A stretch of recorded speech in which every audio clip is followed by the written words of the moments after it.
India Pakistan വെടിനിർത്തലിൽ മധ്യസ്ഥത വഹിച്ചെന്ന American president Donald ട്രംപിന്റെ അവകാശവാദം തള്ളി പ്രതിരോധ മന്ത്രി രാജ്നാഥ് സിംഗ്. വെടിനിർത്തലിന് പിന്നിൽ ബാഹ്യസമ്മർദ്ദമില്ലെന്ന് ലോക്സഭയിൽ പ്രത്യേക ചർച്ചയിൽ മന്ത്രി പറഞ്ഞു. ലക്ഷ്യം പൂർത്തിയായതിനാലാണ് ഓപ്പറേഷൻ സിന്ദൂർ നിർത്തിയത്. പാകിസ്ഥാൻ DGMO വെടിനിർത്തലിനായി അപേക്ഷിച്ചതിനാലാണ് വെടിനിർത്തൽ പ്രഖ്യാപിച്ചതെന്നും രാജ്നാഥ് സിംഗ് പറഞ്ഞു. കുറെ കാര്യങ്ങൾ പറഞ്ഞ പ്രതിരോധ മന്ത്രി പഹൽഗാമിൽ എങ്ങനെയാണ് ഭീകരരെത്തിയതെന്ന് പറഞ്ഞില്ലെന്ന് പ്രതിപക്ഷ ഉപനേതാവ് ഗൗരവ് ഗൊഗോയ് ആരോപിച്ചു.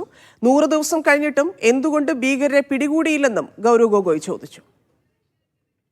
10 मई की सुबह जब भारतीय वायुसेना ने पाकिस्तान की मल्टीपल एयरफील्ड पर करारा प्रहार किया तो पाकिस्तान ने हार मान ली है अध्यक्ष महोदय, और हॉस्टिलिटी रोकने की कोशिश की। अब रोक दीजिए महाराज। उन्होंने एक कोशिश की, हमारे DGMO से बात की, महाराज अब रोक दीजिए, बहुत हो गया। यह पेशकश इस कैबिनेट के साथ स्वीकार की गई थी। सुने, रुकिए बता दूंगा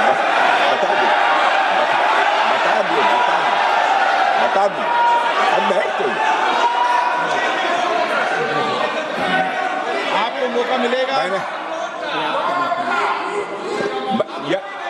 यह क्यों रुका, इसका पहले ही मैं पूरी तरह से वर्णन कर चुका हूं अध्यक्ष महोदय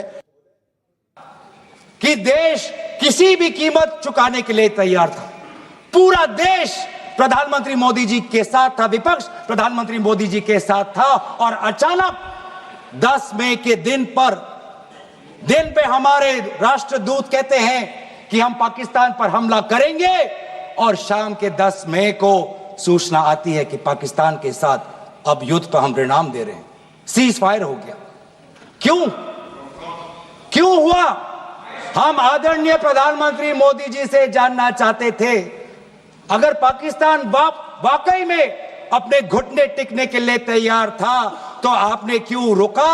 आप क्यों रुके और किसके सामने आप झुके? किसके सामने आपने सरेंडर किया? किसके सामने आपने सरेंडर किया? वो अमेरिका के राष्ट्रपति जो 26 बार आज कह चुके हैं कि व्यापार को लेकर उन्होंने भारत और पाकिस्तान को सतर्क किया और दोनों को मजबूर किया कि वो इस जंग को छोड़े। 26 बार। आज राष्ट्रपति ट्रंप खुद कहते हैं कि 5-6 जेट गिरे हैं। एक जेट करोड़ अरब रुपयों का है, मिलियंस एंड मिलियंस का है। इसलिए हम जानना चाहते हैं, आज हमें स्पष्ट रूप से आदरणीय राजनाथ सिंह जी बताएं, देश पर विश्वास करें, देश में वो साहस है सच्चाई सुनने की। आज आप बताएं कितने लड़ाकू जहाज गिरे? हमारे में वो साहस है।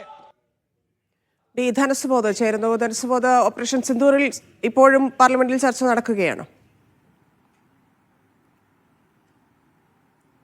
ധന്യ, ഓപ്പറേഷൻ സിന്ദൂറുമായി ബന്ധപ്പെട്ട ചർച്ച ഇപ്പോൾ 3 മണിക്കൂർ പിന്നിട്ടിരിക്കുകയാണ്. ആദ്യത്തെ 3 മണിക്കൂറാണ് ഇപ്പോൾ കടന്നു പോകുന്നത്. ഇതിലിപ്പോൾ സംസാരിച്ചിട്ടിരിക്കുന്നത് ഘടകകക്ഷികളാണ്. ഘടകകക്ഷി നേതാവായിട്ടുള്ള JDUവിന്റെ നേതാവും പഞ്ചായത്ത് രാജ് മന്ത്രിയുമായിട്ടുള്ള ലലൻ സിംഗ് ആണ് സംസാരിച്ചുകൊണ്ടിരിക്കുന്നത്. അദ്ദേഹം ചൂണ്ടിക്കാട്ടിയ ഒരു പ്രധാനപ്പെട്ട കാര്യം, ഈ പഹൽഗാം ആക്രമണത്തിന് ശേഷം ആദ്യമായി പ്രതികരിച്ചത് മധുബനിൽ വെച്ചായിരുന്നു, ബീഹാറിൽ വെച്ചായിരുന്നു നരേന്ദ്രമോദി പ്രതികരിച്ചത്. അന്ന് അദ്ദേഹം സംസാരിച്ചത് ഇംഗ്ലീഷിലായിരുന്നു. ആ ഇംഗ്ലീഷിൽ സംസാരിച്ചപ്പോൾ ചൂണ്ടിക്കാട്ടിയത് തീർച്ചയായും പാകിസ്ഥാനിലെ തീവ്രവാദികൾക്ക് കൃത്യമായ ഒരു മറുപടി നൽകും എന്നാണ്. കാര്യം അന്ന് തന്നെ നരേന്ദ്രമോദി ഇക്കാര്യത്തിൽ കൃത്യമായ തീരുമാനം എടുത്തിരുന്നു എന്നതിന്റെ ഏറ്റവും വലിയ ഉദാഹരണമാണ് ഇതെന്ന് ചൂണ്ടിക്കാട്ടിയാണ് ഈ മന്ത്രി ഇപ്പോൾ സംസാരിച്ചുകൊണ്ടിരിക്കുന്നത്. ഇതിൽ ആരംഭത്തിൽ സംസാരിച്ചത് രാജ്നാഥ് സിംഗ് ആയിരുന്നു. രാജ്നാഥ് സിംഗ് പ്രധാനമായും 2 കാര്യങ്ങളാണ് അദ്ദേഹം ചൂണ്ടിക്കാട്ടിയത്. ഒന്ന്, ഈ പാകിസ്ഥാന് കൃത്യമായ തിരിച്ചടി തന്നെ നൽകുകയായിരുന്നു. ഇന്ത്യൻ മണ്ണിൽ നിന്ന് തന്നെയാണ് ആക്രമിച്ചത്.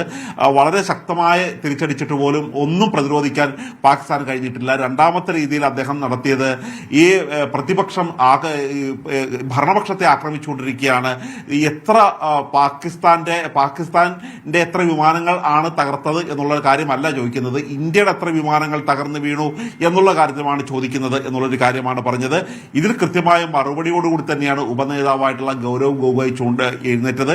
അദ്ദേഹം പറഞ്ഞത് ഇപ്പോൾ ഈ പഹൽഗാം ആക്രമണം നടന്നതിന് ശേഷം 100 ദിവസം പിന്നിട്ടിരിക്കുകയാണ്. ആ പ്രതികൾ എവിടെ, അവരെങ്ങനെയാണ് വന്നത്, അവരെങ്ങനെയാണ് സുരക്ഷിതമായി ജമ്മു കാശ്മീരിൽ എത്തിയത്, അതിനുശേഷം എങ്ങനെയാണ് കടന്നു കളഞ്ഞത്, അവരെ എന്തുകൊണ്ട് അറസ്റ്റ് ചെയ്തില്ല തുടങ്ങിയ ചോദ്യങ്ങൾക്ക് ഇനിയും ഉത്തരം പറയാതെയാണ് മന്ത്രി നേരത്തെ സംസാരിച്ചത് എന്നാണ് അദ്ദേഹം പറഞ്ഞത്. സമാജ്വാദി പാർട്ടിയുടെ നേതാവ് സംസാരിച്ചപ്പോഴും ഇതേ കാര്യങ്ങൾ തന്നെയാണ്, TMCയുടെ നേതാവ് സംസാരിച്ചപ്പോഴും ഇതേ കാര്യങ്ങൾ തന്നെയാണ് പറഞ്ഞത്. ചർച്ച ഇപ്പോഴും പാർലമെന്റിൽ തുടരുകയാണ്. ശരി സുമോദ്.